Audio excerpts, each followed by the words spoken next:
오늘 말씀을 우리가 들어가기 전에 왜 이 말씀이 기록되어져 있는지를 한 번 더 확인하는 게 필요합니다.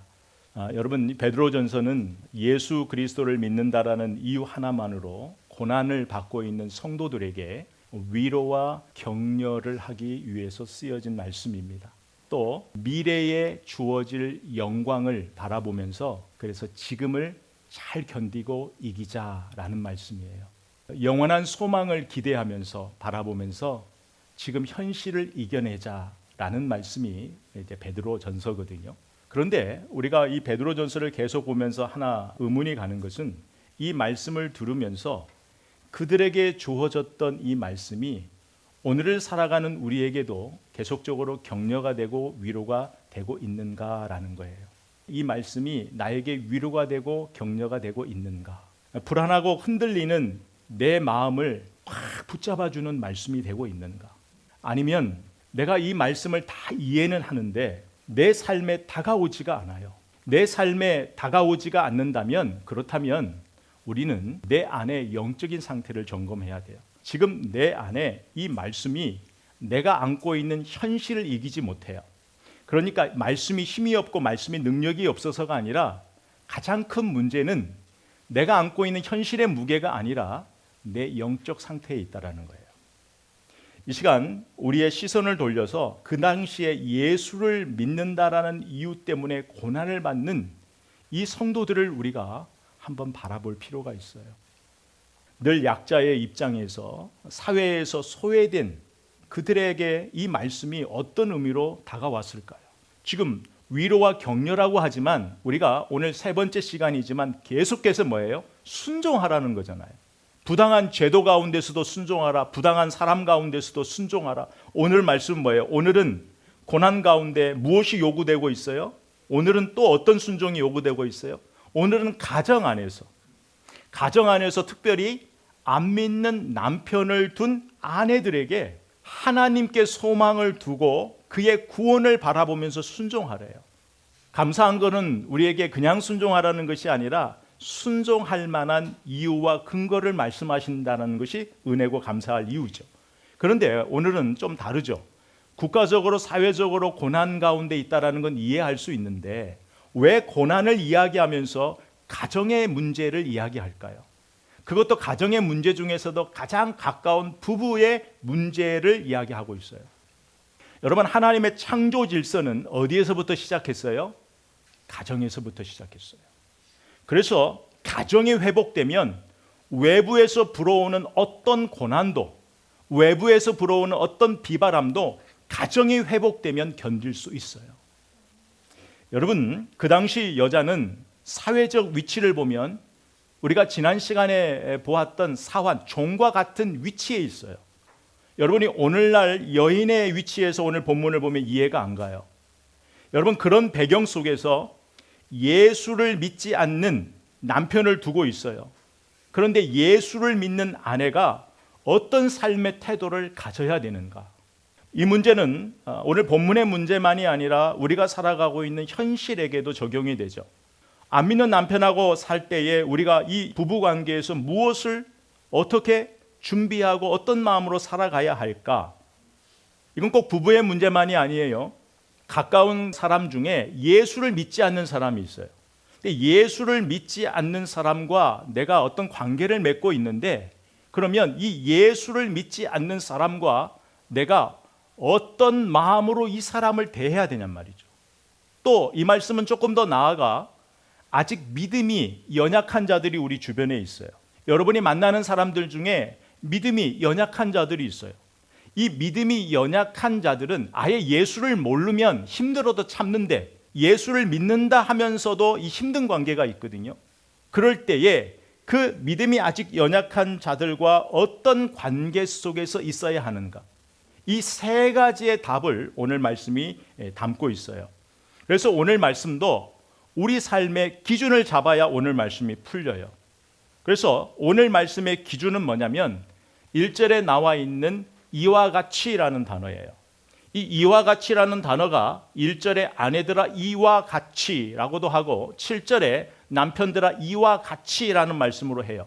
그렇다면 오늘 이 말씀을 이해하기 위해서는 이 이와 같이라는 이 말씀이 무엇을 의미하고 있는지를 알아야 되겠죠.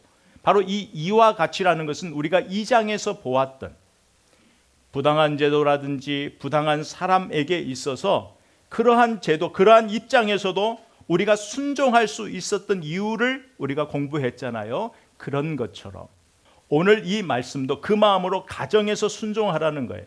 그런데 하나님께서 우리의 가정에 세우신 질서가 있어요. 그 질서는 뭐냐면 순종과 존중하는 마음이에요.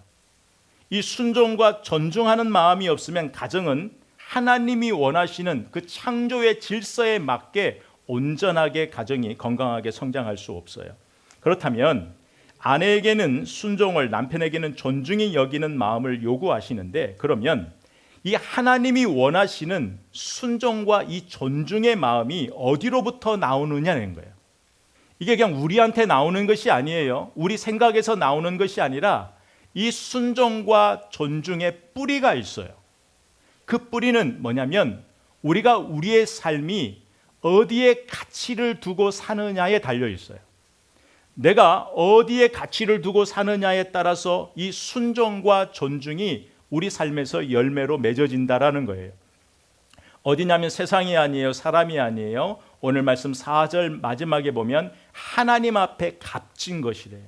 그러니까 순종과 존중하는 마음은 하나님께 가치를 두고 사는 자가 맺는 삶의 열매예요. 자, 그렇다면 이제 하나님께 가치를 두고 산다라는 것이 무엇을 의미하냔 말이죠. 저와 여러분의 삶 가운데 하나님께 가치를 둔다라는 것이 어떤 의미이냐면, 우리 다시 한번 본문의 상황으로 이제 돌아가 보십시다. 그 당시에는 여러 이유로 교회 공동체 안에는 여자가 많았어요. 오늘날도 지금 우리도 보면 여자가 더 많아요. 여자 성도가 더 많아요. 그런데 그 가운데에 남편이 안 믿는 여자들이 많았단 말이에요.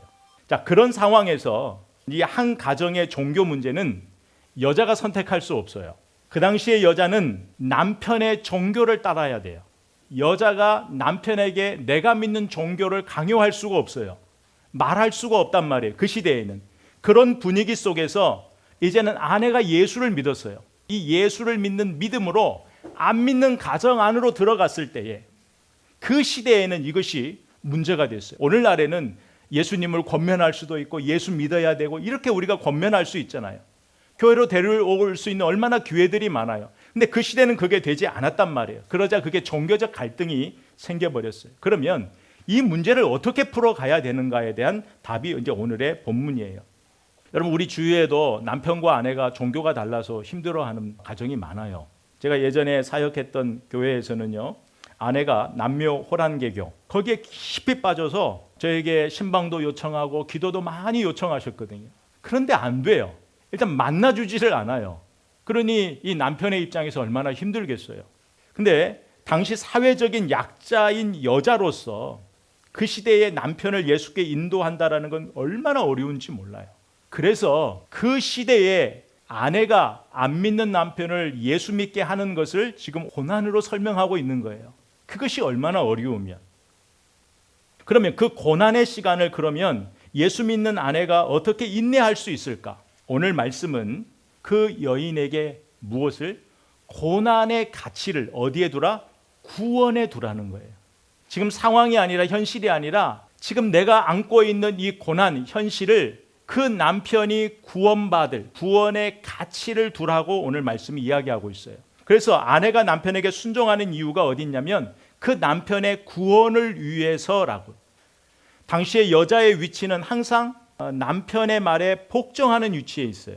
자기 의사를 마음대로 할 수 없어요. 지금 우리가 살고 있는 시대와 달라요. 근데 그 위치에 남편의 구원을 위하여 그 아내가 예수 믿어, 교회 가자, 이 얘기를 하지 못한단 말이에요. 그래서 오늘 성경은 예수 믿어, 교회 가자라는 그 전에 너의 말과 행실이 그 안 믿는 남편의 마음에 감동을 주라는 거예요. 오늘 말씀이. 그러니까 예수 믿어라 말하기 전에 너의 말과 너의 행실이 뭐예요? 드러나는 행동.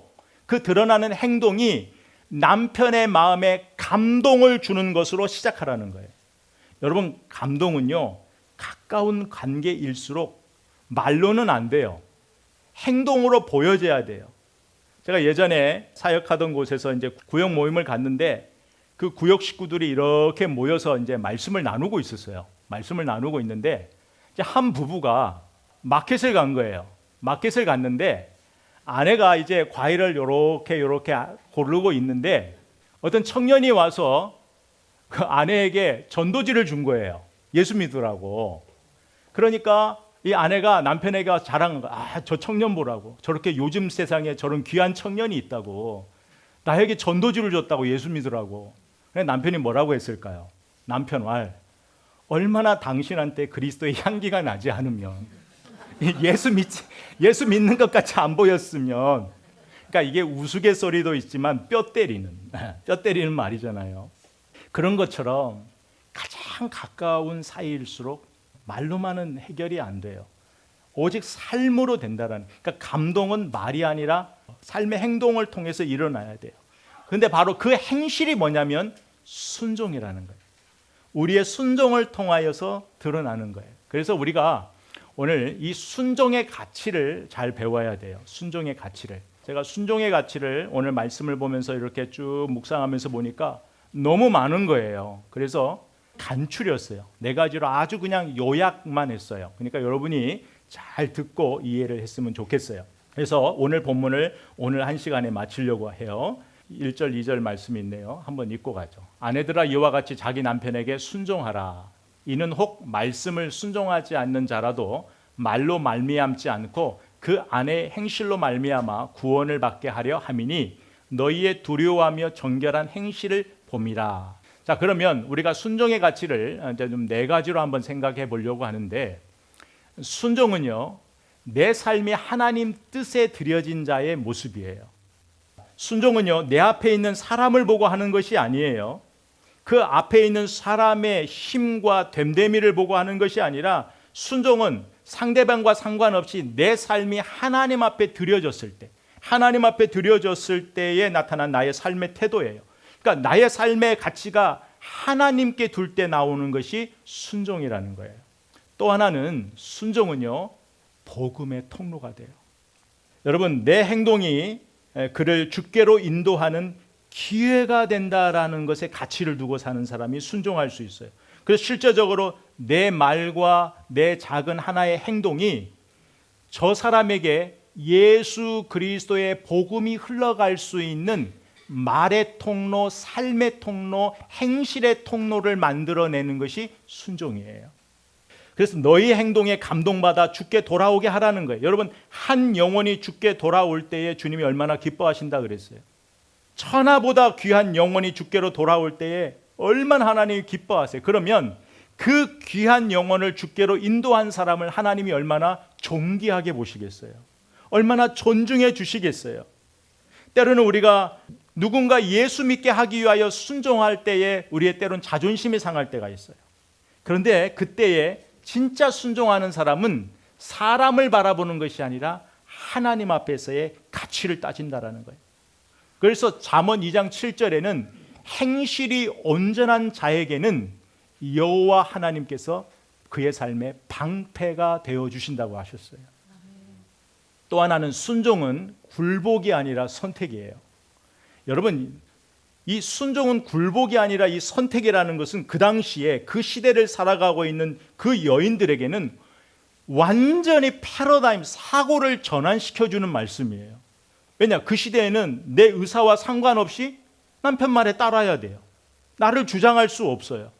내 의사와 상관없이 굴복하는 거예요. 복종하는 것이 그 여자의 위치였단 말이에요. 아내의 위치였단 말이에요.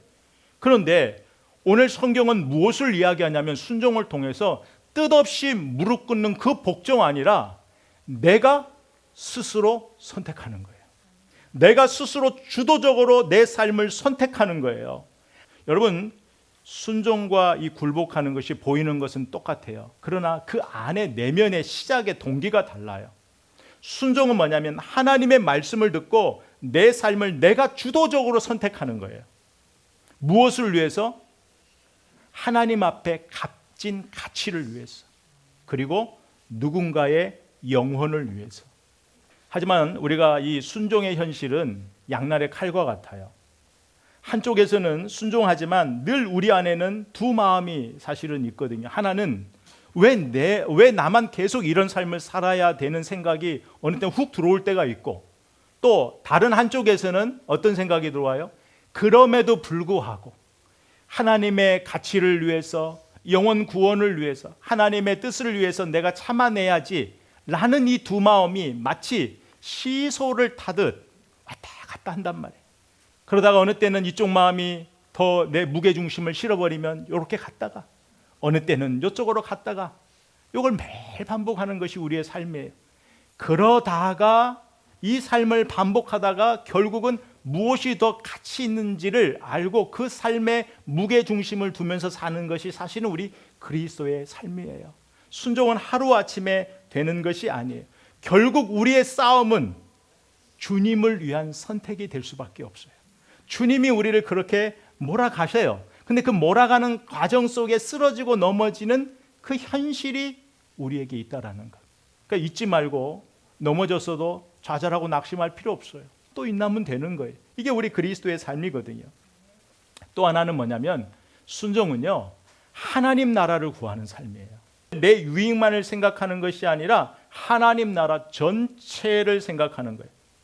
여러분, 메이저리그 이렇게 월드 시리즈 같은데 아주 빅 게임에 보면 난다 긴다 한 선수들이 모여 있는 곳 아니에요. 거기에서요, 그 월드 시리즈 할 때 보면은요, 그 한 게임을 이기기 위하여 얼마나 감독들이 게임의 그 전술과 전략을 세우는지를 몰라요. 누구나 홈런 칠 수 있고 안타 칠 수 있는 선수들이잖아요. 메이저리그 선수들이니까. 그런데 어느 때는요, 가장 중요할 때에 감독이 가장 잘하는 선수한테도 희생타를 치라고 지시할 때가 있어요. 여러분, 선수는 누구나 스타가 되고 싶잖아요. 그 경기에서 주목받고 싶잖아요. 근데 감독이 희생타를 치라고 하면 칠 수밖에 없어요. 선수는 감독의 말을 들어야 하는 그 역할을 하는 사람이 선수거든요. 그래서 게임을 이겼어요. 그러니까 나는 죽고 우리 팀은 살았어요. 근데 누가 나를 알아주지를 않아요. 그런데 나를 누가 알아줘요? 감독은 알아줘요. 왜? 내 지시에 따랐거든요. 훌륭한 선수예요. 안타 치고 홈런 칠 수 있는 선수인데 이 경기를 이기기 위해서는 희생타를 때려야 할 때 내 말을 들었단 말이에요. 그래서 감독은 희생타를 친 선수를 기억하고 고마워하는 거예요. 여러분, 순종은 그런 거예요. 순종은요, 하나님의 큰 그 구원 사역 속에 때로는 하나님이 나에게 희생타를 치라고 할 때가 있어요. 나는 죽고 팀이 살아야 할 때가 있단 말이에요. 그때 감독이 지시할 때에 감독의 지시에 따라서 희생타를 칠 수 있는, 누군가의 영원 구원을 위하여 내가 죽을 수 있는, 그것이 순종이라는 거예요. 여러분, 하나님의 나라를 이루는데 하나님의 말씀을 따르는 사람을 하나님이 왜 기억하지 않으시겠어요? 여러분, 이 순종은요, 다 이 네 가지를 한번 보세요. 네 가지를 보면 이 네 가지의 삶을 살 때에 다 누가요? 상대방이 유익을 얻어요. 순종은요, 내가 순종할 때 내가 하는 이 순종은 하나님께 인정받는 것이고, 나의 순종을 통해서는요, 상대방이 유익을 얻어요. 그래서 2절에 보면 너희의 두려워하며 정결한 행실을 봄이라, 본다라는 거예요. 주의 깊게 관찰한다라는 거예요. 누구를? 우리를. 우리의 순종을, 우리의 삶을. 여러분, 그 삶에 감동을 주는 것. 그래서요, 나와 함께하는 사람일수록, 나와 가장 가까이 함께하는 사람일수록 말에는 한계가 있어요. 결국 그 사람을 감동시키는 것은 삶이에요.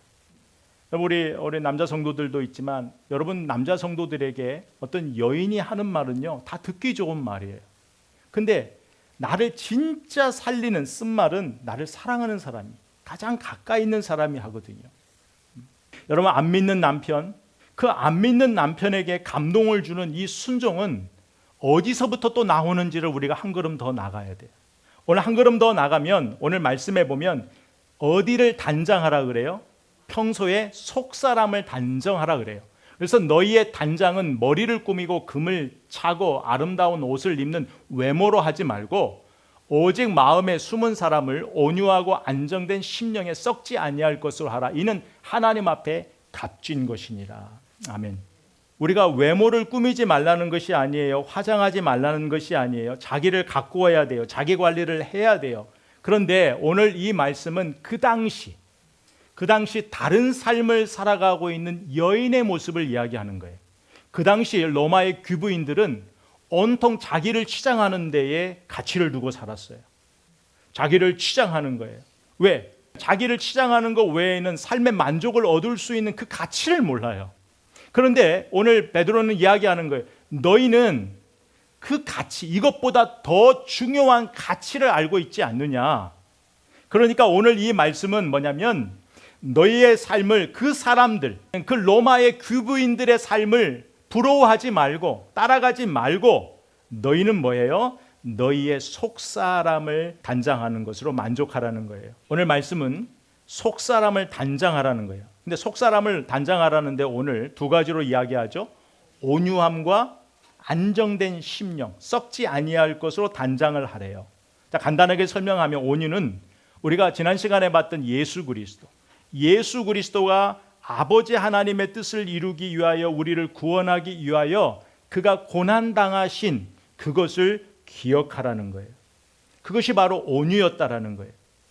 예수님은 충분히 그의 능력으로 그 모든 사람을 멸할 수 있었지만 아버지의 뜻과 히브리서 말하고 있는 자기 앞에 있는 즐거움을 위하여 십자가를 참으셨던 것처럼 우리도 누군가의 영혼을 위하여 하나님이 기뻐하시는 그 가치를 위하여 우리의 감정을 멈출 수 있는 사람, 나의 감정을 죽일 수 있는 사람이 바로 온유라는 거예요. 근데 이 온유는 우리가 가질 수 없는 마음이에요. 온유는 누구의 성품이에요? 예수님의 성품이에요. 그래서 이 온유는 우리가 예수님과 연합될 때, 예수님과 하나 될 때 가질 수 있는 성품이에요. 그래서 온유는 성령의 열매가 있어요.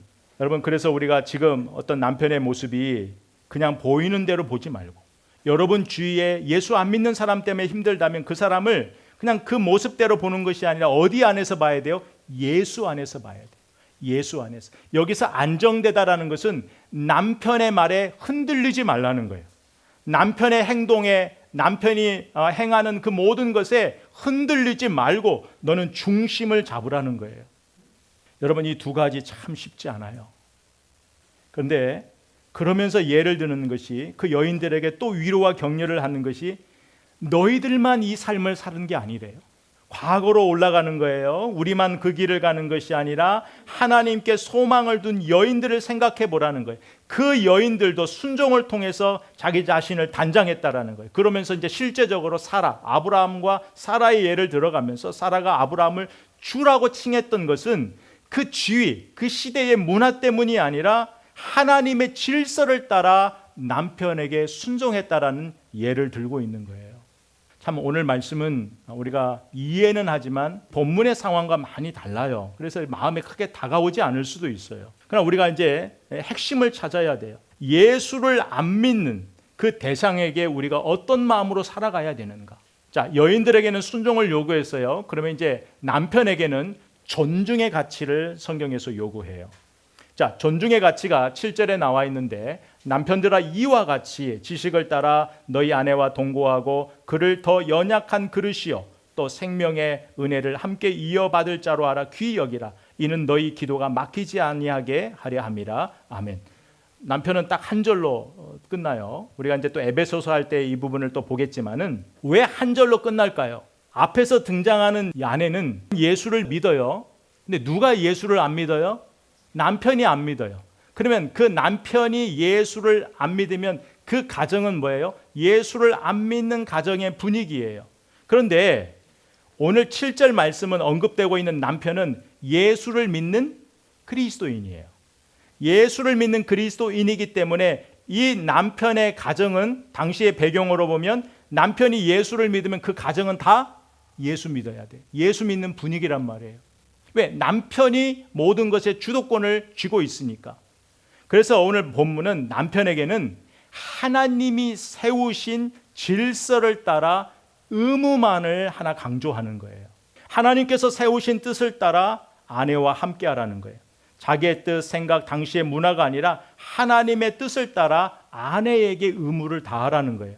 그 중에 보면 나보다 더 연약한 자로 아내를 이해하라는 거예요. 생명의 유업을 함께 받을 자, 영적인 동반자로 기억하며 귀히 여기라는 거예요. 특별히 아내의 마음이 깨어지지 않게 소중하게 대하라는 거예요. 존중해 주라는 거예요. 이유는 어디가 있어요?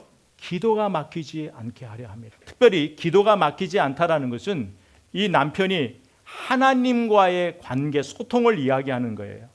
여러분, 기도는 저와 여러분이 하는 건 자유예요. 우리가 기도하는 건 자유잖아요. 그런데 그 기도의 응답은 누가 하세요? 하나님이 하세요. 근데 그 기도에 하나님이 응답하실 때에 나의 뭘 보신다고요? 행동을 보시는 거예요. 내가 가장 사랑하는 사람에게 내가 어떤 삶의 태도를 보이는가, 이걸 조금 더 좀 폭넓게 적용해 보면 여러분이 누군가를 위해 기도하죠. 기도하는 사람이 있잖아요. 그게 남편이 될 수 있고 아내가 될 수 있고 자녀가 될 수 있고 부모가 될 수 있고 또 내가 가장 가까이 하는 사람, 또 내가 전도하고 싶은 대상 많잖아요. 그런데 여러분이 기도하기 전에 그 사람, 그 기도의 대상을 존중히 여기는 마음이 있어야 돼요. 귀히 여기는 마음이 있어야 돼요. 그러지 않으면 내 기도는 거기에 진실이 없는 거예요. 저도 이 말씀 묵상하면서 여러분을 위해서 기도하다가 다시 한번 기도에 집중하는 거예요. 여러분 이름을 한 사람 한 사람 부를 때 예전에는 그냥 막 부르면서 했단 말이에요. 근데 이 말씀을 묵상하고는 더 집중하는 거예요. 그분을 그려보는 거예요. 그분의 삶을 그려보는 거예요. 지금 이 시간에 그분이 무엇을 하고 하루에 여러분이 하는 일들을 제가 대충 알잖아요. 그것을 바라보면서 주의 이름으로 축복하는 거예요. 진심으로. 왜? 존중히 여기는 거예요. 그 존중히 여기는 마음이 기도의 기본 자세라는 것을 오늘 말씀을 통해 가르쳐 주고 있어요. 우리의 삶은요, 세상에서의 위, 아래 이걸 따지는 것이 아니에요.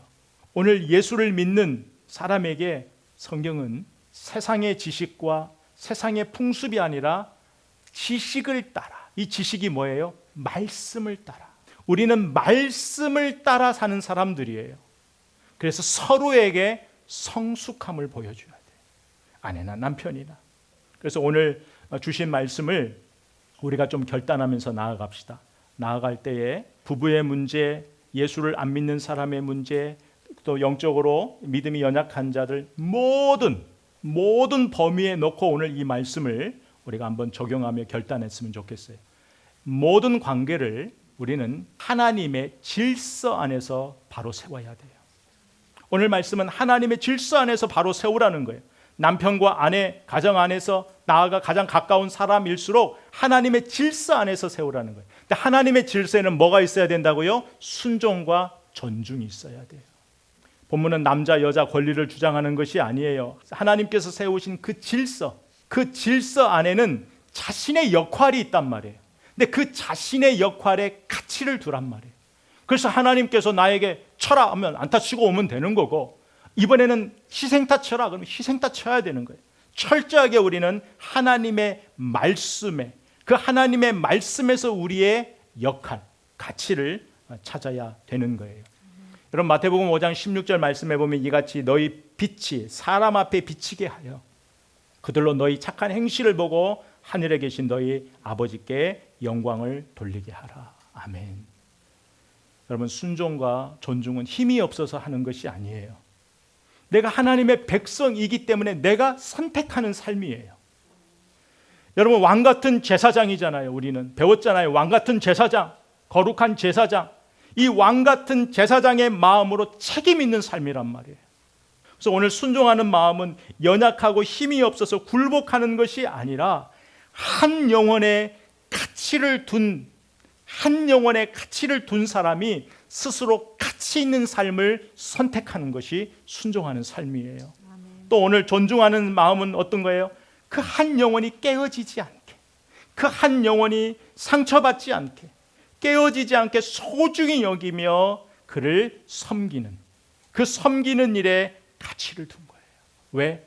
이 사람을 보이는 대로 보는 게 아니라 하나님 안에서 보니까, 하나님께 돌아올 사람으로 보니까, 하나님이 이 사람을 위해서 지금도 기다리고 계시고, 예수 그리스도가 나를 위하여 십자가에 죽으신 것처럼 저 영혼을 위해서도 십자가에 죽으셨다라는 거예요. 그 영혼으로 바라보라는 거예요.